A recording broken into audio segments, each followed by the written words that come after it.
Oman के पास हुए हमलों में भारतीय नाविकों की मौत ने पूरे देश को झकझोर दिया है। So this is motor tanker Marivex. This is motor tanker Marivex. We are fire on board. We have fire on board, and vessel is sinking. U.S. Navy attacked the missile on our engine room. We have hold the bottom. We have fire on board. Please help. This is motor tanker Marivex. You can see our last position recorded in our AIS. That is our position. Please help. Please help. We have fire on board. Total all crew Indian. 24 crew. All crew Indian. Please help quickly. Please, we need immediate help. And sir, our warship is nearby, sir. They are not assisting us, sir. US Navy is not. सवाल सिर्फ 3 या 4 लोगों की जान का नहीं था, सवाल उन हजारों भारतीयों का था जो हर दिन दुनिया के सबसे संवेदनशील समुद्री रास्तों में अपनी जान जोखिम में डालकर काम कर रहे हैं। समुद्र में धधकते जहाज, धुएं के गुबार, बचाव अभियान और उन जहाजों पर तैनात भारतीय नाविकों के चिंतित परिवार। करीब 18,000 भारतीय नाविक खाड़ी क्षेत्र में विभिन्न व्यापारिक जहाजों पर तैनात बताए जाते हैं। लेकिन कहते हैं ना, कभी कभी दुनिया की सबसे बड़ी खबरें सिर्फ युद्ध शुरू होने की नहीं होती, बल्कि युद्ध रुकने की होती हैं। पिछले कई महीनों से पूरी दुनिया जिस सवाल का जवाब तलाश रही थी, शायद उसका रास्ता अब दिखाई देने लगा है। अमेरिका और ईरान के बीच जिस संघर्ष ने भारत के हर क्षेत्र में हर भारतीय से लेकर तेल बाजार, समुद्री व्यापार, शेयर बाजार, एयरलाइंस और करोड़ों इंडियन डायस्पोरा की जिंदगी को प्रभावित किया, उसी संघर्ष के बीच अब एक संभावित शांति समझौते की खबर सामने आ रही है। अगर ये समझौता सचमुच अंतिम रूप ले लेता है तो इसका असर सिर्फ तेहरान और वॉशिंगटन तक सीमित नहीं रहेगा। इसका असर दुबई में काम कर रहे भारतीय इंजीनियर पर पड़ेगा, कतर में नौकरी कर रहे श्रमिक पर पड़ेगा, कनाडा में पढ़ रहे भारतीय छात्रों पर पड़ेगा, अमेरिका में बसे भारतीय परिवारों पर पड़ेगा और भारत में पेट्रोल भरवा रहे आम आदमी की जेब से लेकर उसकी घर की रसोई तक पड़ेगा। तो अब सवाल सिर्फ इतना नहीं है कि अमेरिका और ईरान के बीच शांति होगी या नहीं। अब सवाल यह है कि अगर शांति हुई तो दुनिया भर में फैले करोड़ों भारतीयों की जिंदगी कैसे बदलेगी। नमस्कार, मेरा नाम है ऋचा पराशर और आप देख रहे हैं वन इंडिया हिंदी। सबसे पहले समझते हैं इस प्रस्तावित समझौते में आखिर है क्या।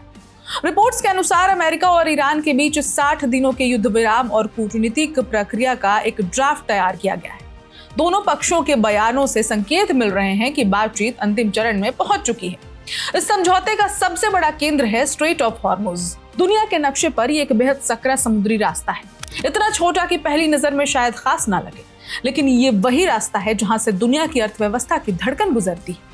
पिछले कुछ महीनों में जब अमेरिका और ईरान के बीच तनाव चरम पर पहुंचा तो सबसे ज्यादा डर इसी रास्ते को लेकर था, क्योंकि दुनिया का करीब 20% तेल और बड़ी मात्रा में प्राकृतिक गैस इसी समुद्री गलियारे से होकर गुजरती है। खाड़ी देशों से निकलने वाले तेल टैंकर एशिया, यूरोप, दुनिया के दूसरे हिस्सों तक ऊर्जा पहुंचाते हैं, लेकिन युद्ध ने इस लाइफलाइन को खतरे में डाल दिया।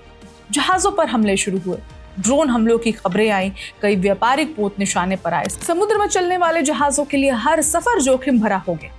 नतीजा ये हुआ कि कई शिपिंग कंपनियों ने अपने जहाजों को वैकल्पिक और लंबे रास्तों से भेजना शुरू कर दिया। बीमा कंपनियों ने खतरा बढ़ने का हवाला देकर प्रीमियम कई गुना बढ़ा दी। हर अतिरिक्त खर्च आखिरकार तेल की कीमत में जुड़ता गया, और जब तेल महंगा होता है तो सिर्फ असर खाड़ी तक सीमित नहीं रहता। पेट्रोल डीजल महंगा होता है, माल ढुलाई महंगी होती है, हवाई यात्रा महंगी होती है, महंगाई पूरी दुनिया में बढ़ने लगती है। और यही वजह है कि अब अमेरिका और ईरान के बीच प्रस्तावित 60 दिनों के युद्ध विराम को सिर्फ एक राजनीतिक समझौता नहीं, बल्कि वैश्विक अर्थव्यवस्था के लिए राहत की उम्मीद के तौर पर देखा जा रहा है। अगर ये समझौता सफल रहा और स्ट्रेट ऑफ हॉर्मुज फिर से पूरी तरह सुरक्षित और सामान्य हुआ तो सिर्फ युद्ध का खतरा कम नहीं होगा, बल्कि दुनिया की अर्थव्यवस्था को भी नई सांस मिल सकती है। अब प्रस्तावित समझौते के तहत इस समुद्री मार्ग को पूरी तरह बहाल करने की बात हो रही है। अगर ऐसा होता है तो सबसे बड़ी राहत समुद्री व्यापार को मिलेगी और यहीं से भारतीयों की कहानी शुरू होती है। भारत दुनिया के उन देशों में शामिल है जिसके लाखों नागरिक आप नोट कीजिएगा, खाड़ी क्षेत्रों में काम करते हैं। सिर्फ यूएई, सऊदी अरब, कतर, कुवैत, बहरीन और ओमान में ही लाखों भारतीय नौकरी करते हैं।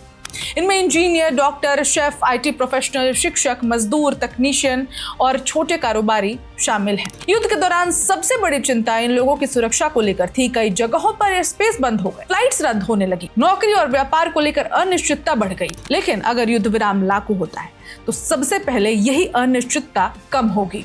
खाड़ी देशों में काम कर रहे भारतीयों के लिए आर्थिक गतिविधियां सामान्य होने लगेंगी। नई परियोजनाएं फिर से शुरू हो जाएंगी, निवेश का माहौल बेहतर हो जाएगा और सबसे महत्वपूर्ण नौकरी की सुरक्षा बढ़ जाएगी। तो अब बात उन भारतीय नाविकों की। हाल के दिनों में जहाजों पर हुए हमलों ने भारत को सबसे ज्यादा चिंतित किया।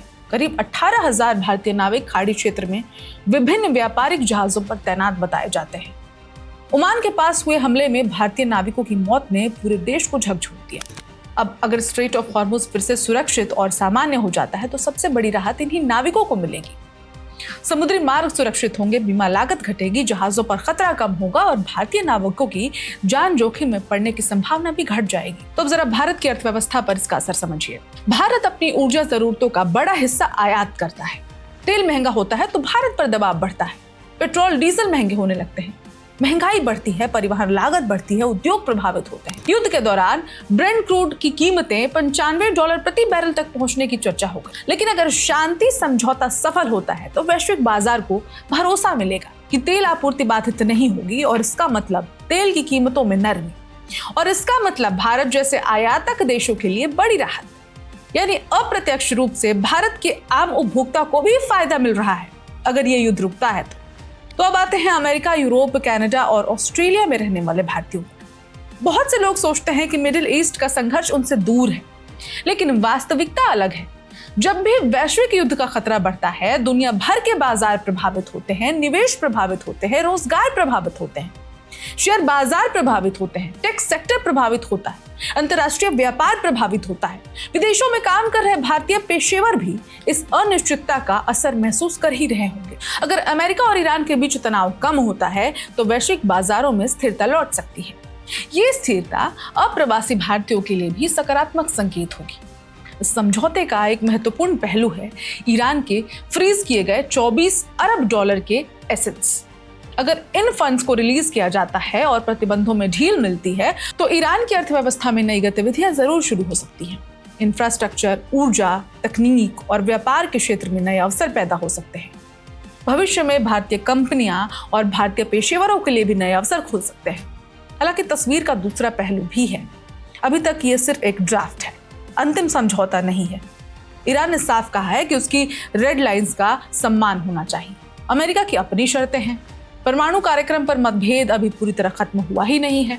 स्ट्रेट ऑफ हॉर्मुज पर नियंत्रण और शुल्क को लेकर भी सवाल बाकी है, यानी अभी जश्न मनाने का समय नहीं। लेकिन हाँ, उम्मीद करने का समय जरूर है, क्योंकि लंबे समय बाद पहली बार ऐसा लग रहा है कि युद्ध की भाषा से ज्यादा कूटनीति की भाषा सुनाई दे रही है। और अगर ये समझौता सफल हो जाता है तो इसका सबसे बड़ा फायदा सिर्फ अमेरिका और ईरान को नहीं होगा, इसका फायदा दुनिया भर में फैले करोड़ों भारतीयों को भी होगा। दुबई के मजदूर से लेकर न्यूयॉर्क के इंजीनियर तक, ओमान के नाविकों से लेकर कतर के कर्मचारियों तक, भारत के पेट्रोल पंप से लेकर वैश्विक शेयर बाजार तक। यही वजह है कि यह सिर्फ एक शांति समझौता नहीं है, ये उन करोड़ों लोगों की उम्मीदों का समझौता है जो युद्ध नहीं, स्थिरता चाहते हैं, जो टकराव नहीं, व्यापार चाहते हैं, और जो गालियों की पैच और जो गोलियों की आवाज नहीं, सुरक्षित भविष्य की खबर सुनना चाहते हैं। इस खबर में इतना ही, लेकिन ये वीडियो ज्यादा से ज्यादा लोगों तक शेयर कीजिए और बताइए जिन्हें अभी तक मालूम नहीं चला है कि शांति समझौते पर बात चल रही है, क्योंकि हम पहले भी आपसे कह चुके हैं, भारत से बाहर रह रहे भारतीयों के लिए कोई और सोचे न या ना सोचे, वन इंडिया उनके लिए खबरें बनाता रहेगा। Subscribe to One India and never miss an update. Download the One India app now.